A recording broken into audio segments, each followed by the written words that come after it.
बच्चों, कैसे हैं हम सब? आशा करती हूँ आप सब अच्छे होंगे, स्वस्थ होंगे। स्वागत है आपका इस कक्षा में। आइए आज हम पढ़ते हैं हिंदी व्याकरण का पाठ 9 काल। वाक्यों में मोटे शब्दों पर ध्यान देते हुए पढ़िए। मोर नाचता है, मोर नाचता था और मोर नाचे। उपयुक्त वाक्य बता रहे हैं कि नाच हो रहा है वर्तमान काल, नाच हो रहा था भूतकाल, नाच होगा भविष्यकाल। क्रिया का वह रूप जिससे काम होने के समय का पता चलता हो काल कहलाता है। काल के भेद। काल के 3 भेद होते हैं। सबसे पहले वर्तमान काल, अभी जैसे हमने यहाँ पे पढ़ा, ठीक है।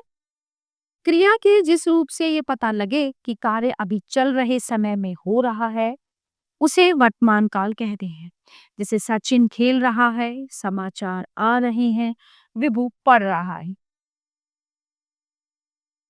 पहचान। वाक्यों के अंत में है, हो, हूं आदि आते हैं। भूतकाल। क्रिया के जिस रूप से ये पता लगे कि कार्य बीते हुए समय में पूरा हो चुका है उसे भूतकाल कहते हैं। जैसे सिया सो रही थी, दादाजी बीमार थे, शिखा ने पत्र लिखा था। पहचान। वाक्यों के अंत में था, थे, थी आदि आते हैं। भविष्यत काल। क्रिया के जिस रूप से पता लगे कि कार्य आने वाले समय में होगा उसे भविष्यत काल कहते हैं। जैसे पिताजी दिल्ली जाएंगे, कौवा उड़ जाएगा, कल अदिति गएगी। पहचान। वाक्यों के अंत में गा, गीगे आदि आते हैं। वर्तमान काल के भेद। वर्तमान काल के 3 भेद होते हैं। सामान्य वर्तमान का, इसमें कार्य का वर्तमान समय में होना पाया जाता है। जैसे राम पढ़ता है। अपूर्ण वर्तमान काल, इसमें कार्य वर्तमान काल में आरंभ होकर पूरा नहीं होता है। जैसे राम पढ़ रहा है। संदिग्ध वर्तमान काल, इसमें कार्य का वर्तमान समय में करने या होने में संदेह होना पाया जाता है। जैसे राम पढ़ता होगा। भूतकाल के भेद। भूतकाल के 6 भेद होते हैं। सामान्य भूतकाल, इसमें भूतकाल की क्रिया के विशेष समय का ज्ञान होता है। जैसे राम आया, रिया गई। आसन्न भूतकाल, इसमें क्रिया की समाप्ति निकट भूत में अथवा तुरंत सूचित होती है। जैसे राम बाहर से आया, रिया घर से लौटी है। पूर्ण भूतकाल, इसमें क्रिया की समाप्ति के समय का स्पष्ट पता चलता है। जिसे राम ने पाठ पढ़ा था, रिया आई थी।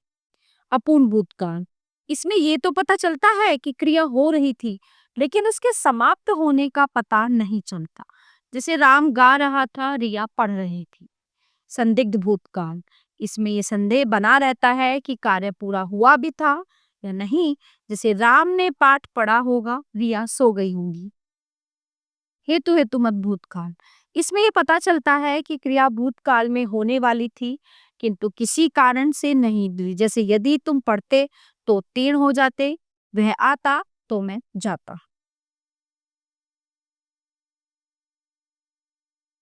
भविष्यत काल के भेद।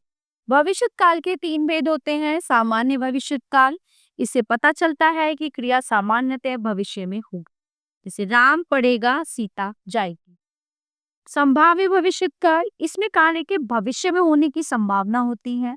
जैसे संभव है कल राम आए, हो सकता है रिया पढ़े। हेतु हेतु मत भविष्यत काल, क्रिया के इस रूप में एक क्रिया का होना दूसरी क्रिया के होने पर निर्भर करता है। जैसे राम आए तो शाम जाए, तुम गाओ तो मैं सुन। इस पाठ से हमने जाना क्रिया के जिस रूप से उसके होने के समय का बोध होता है उसे काल कहते हैं। काल के 3 भेद होते हैं। वर्तमान काल, भूतकाल, भविष्यत काल। वर्तमान काल के 3 भेद होते हैं। सामान्य वर्तमान, अपूर्ण वर्तमान और संदिग्ध वर्तमान काल। भूतकाल के 6 भेद होते हैं। सामान्य, आसन्न, पूर्ण, अपूर्ण, संदिग्ध और हेतु हेतुमत। भविष्यत काल के 3 भेद होते हैं। सामान्य, संभाव्य और हेतु हेतु। तो प्यारे बच्चों, ये था हमारा पाठ काल जो यहीं पे समाप्त होता है। आशा करती हूँ आपको अच्छे से समझ आया होगा। मिलते हैं अगली कक्षा में। धन्यवाद।